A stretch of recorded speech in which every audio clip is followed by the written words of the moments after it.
Olá e bem-vindos.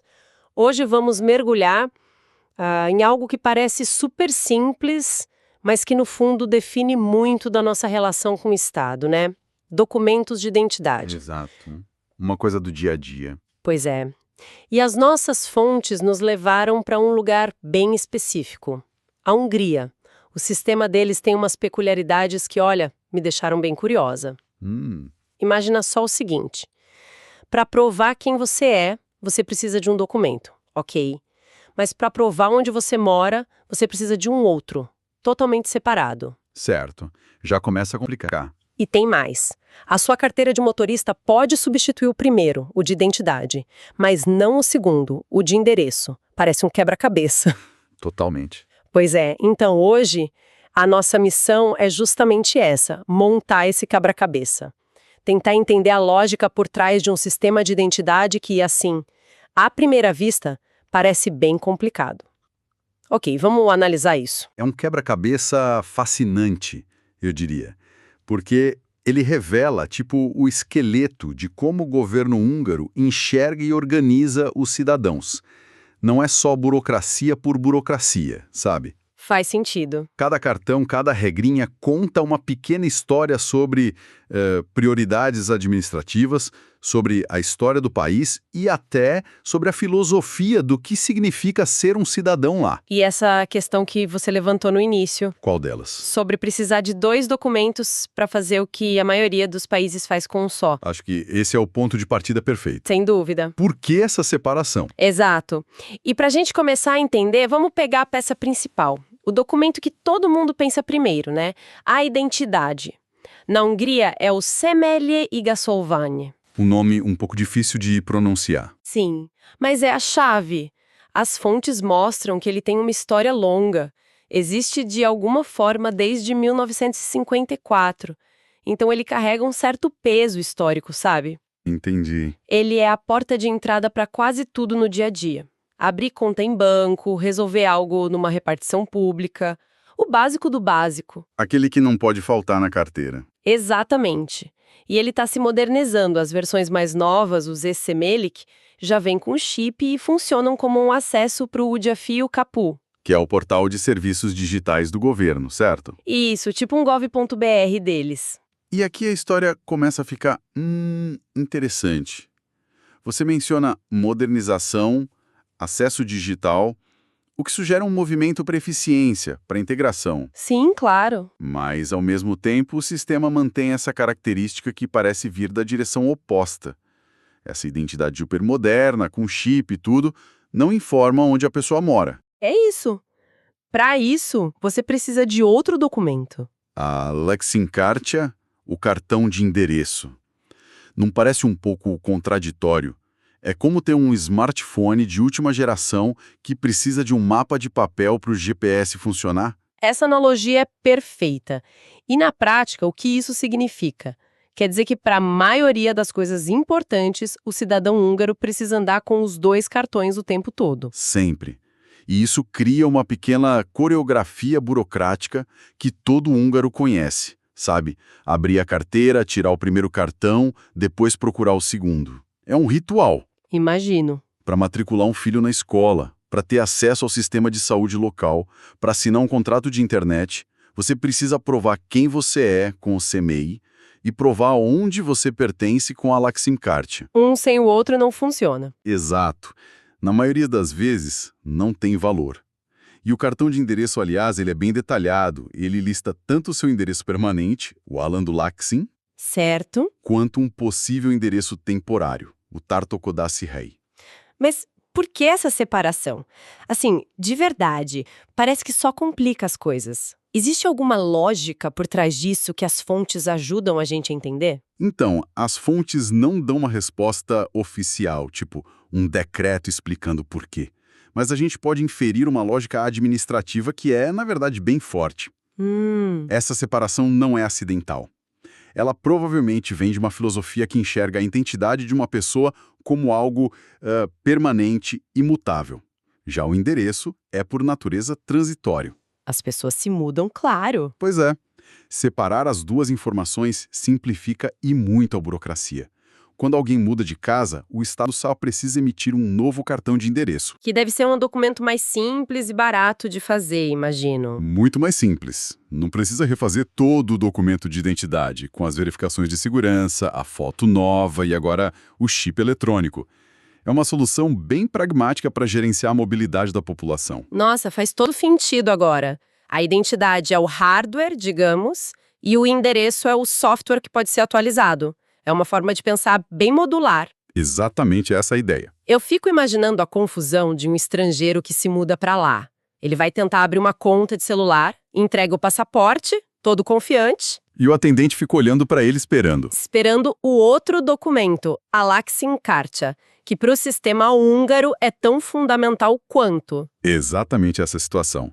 Essa dupla de documentos para a vida, digamos, para a vida civil, é muito clara e define o sistema. Mas isso levanta outra questão. Qual? E quando o cidadão precisa se mover, seja para dirigir até o supermercado, para cruzar a fronteira com a Áustria, ou para voar para o outro lado do mundo, como esse sistema modular lida com o movimento? Ótimo gancho. O documento mais óbvio para isso é o passaporte, né?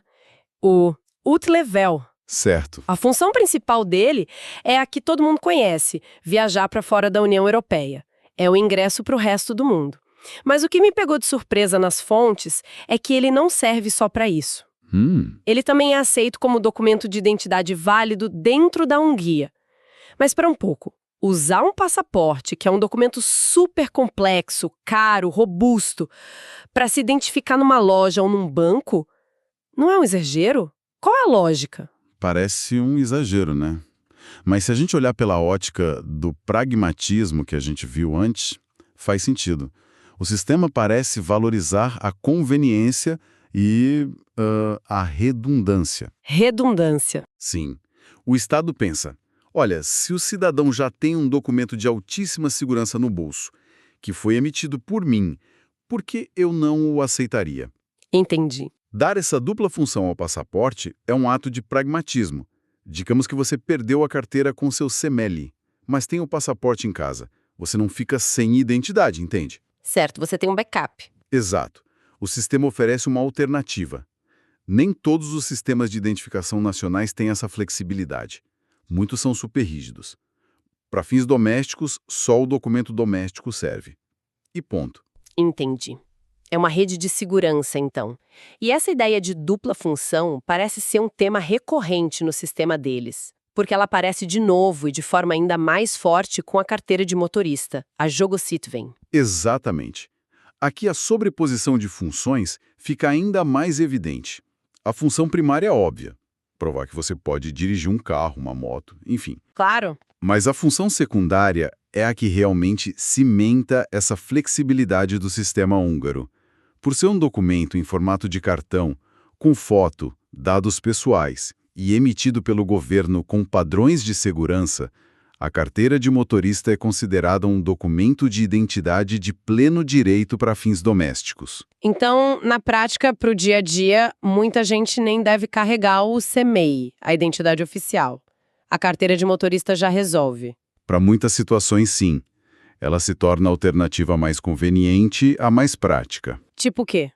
Se você vai ao supermercado e precisa provar sua idade para comprar uma bebida alcoólica, ou precisa se identificar para retirar uma encomenda nos correios, a Jogositvan é perfeitamente válida. Interessante. Isso nos leva àquele cenário prático que a gente mencionou antes. Vamos imaginar uma blitz policial. Ok. O policial para um motorista e pede os documentos. O que exatamente ele espera ver?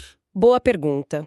Imagino que o motorista entregue a Jogositvan, a carteira de motorista, para provar que pode dirigir. Certo, mas digamos que o policial precise, sei lá, emitir uma multa e confirmar o endereço registrado da pessoa. Aí que tá o pulo do gato. Exato. A carteira de motorista, assim como a de identidade, não tem o endereço. Então o policial também precisaria pedir a Laksin Karta.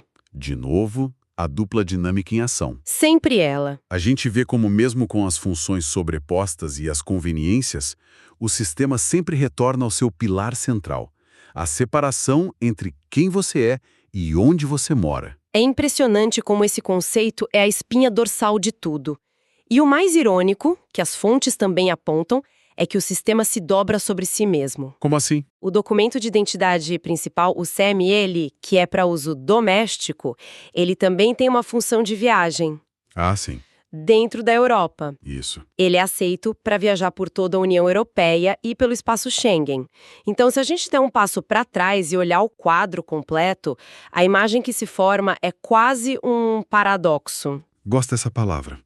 Descreva esse paradoxo para mim. Ok, vamos lá. A gente tem um documento de identidade doméstico, o CML, que serve como documento de viagem regional. Certo. A gente tem um documento de viagem internacional, o passaporte, que serve como identidade doméstica. Aham. E a gente tem uma licença específica para uma atividade, que é dirigir, que também serve como identidade doméstica geral. É um sistema de especialização? E, ao mesmo tempo, de redundância total. Cada peça tem seu lugar, mas várias peças também encaixam no lugar das outras. É a imagem perfeita. É um design que, no fim das contas, oferece múltiplas opções e backups para o cidadão em diferentes contextos. Exato. Seja para se identificar num banco na sua cidade, para cruzar uma fronteira de carro ou para pegar um avião para fora da Europa. Parece complicado à primeira vista, mas revela uma estrutura interna bastante robusta e flexível. Ok, então. O que tudo isso significa? Se a gente tivesse que resumir a filosofia por trás disso, seria tipo, especializar para organizar, mas flexibilizar para facilitar a vida? Acho que essa é uma ótima síntese. É isso mesmo. E justamente quando a gente acha que mapeou completamente esse sistema, as fontes nos trazem um detalhe final.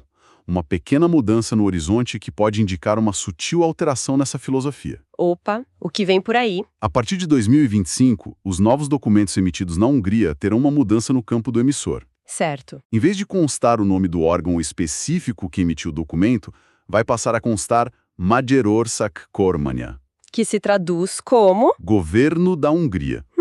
Parece uma mudança pequena, só de texto. Qual o peso disso? À primeira vista é só formalidade, mas se a gente pensar simbolicamente, é um movimento significativo. Como assim? Durante toda a nossa conversa, a gente falou de um sistema modular com peças especializadas, certo? Sim. Essa mudança aponta para uma padronização, uma centralização da imagem do Estado. É como se o governo estivesse dizendo, olha, não importa qual departamento específico fez este cartão, quem garante a sua identidade, a sua permissão para dirigir ou seu direito de viajar, sou eu, o governo da Hungria, de forma unificada. Entendi. Embora a função dos documentos não mude, a forma como o Estado se apresenta neles, sim, é uma consolidação da marca governo em todos os artefatos que conectam o Estado ao cidadão. Isso adiciona uma camada de significado bem interessante mesmo. Refletindo sobre tudo que a gente discutiu, o que mais me marcou foi essa separação tão deliberada entre a identidade pessoal, o quem, e o local de residência, o onde. É o ponto central. Na maioria dos lugares, essas duas coisas estão fundidas. Desmembrá-las diz muito sobre a estrutura administrativa húngara. É uma escolha de design fundamental. Sem dúvida. Cada país projeta esses sistemas com base na sua própria história, na sua cultura burocrática. O modelo húngaro claramente prefere colocar cada informação na sua própria caixinha, em vez de criar um super documento que concentre tudo. Sim. E essa escolha, essa arquitetura que a gente passou o tempo todo desvendando, nos leva a uma última reflexão, agora olhando para o futuro. Que seria? Isso nos leva a pensar no futuro da identidade digital. Nós começamos falando do ICMELIC, o RG com chip. Como um sistema com documentos físicos tão distintos, tão especializados como este, se adaptaria a um ambiente totalmente digital? Um ambiente onde agregar informações é trivial. É uma boa pergunta. A separação entre identidade e endereço, que é o pilar do modelo húngaro hoje, ela se tornaria mais ou menos relevante num mundo onde a nossa presença digital pode, em certos contextos, ser mais significativa do que a nossa localização física. Uau! É algo a se ponderar. A estrutura que foi tão útil no mundo analógico pode se tornar um legado complicado ou, quem sabe, uma vantagem inesperada no mundo digital. Fica aí a reflexão.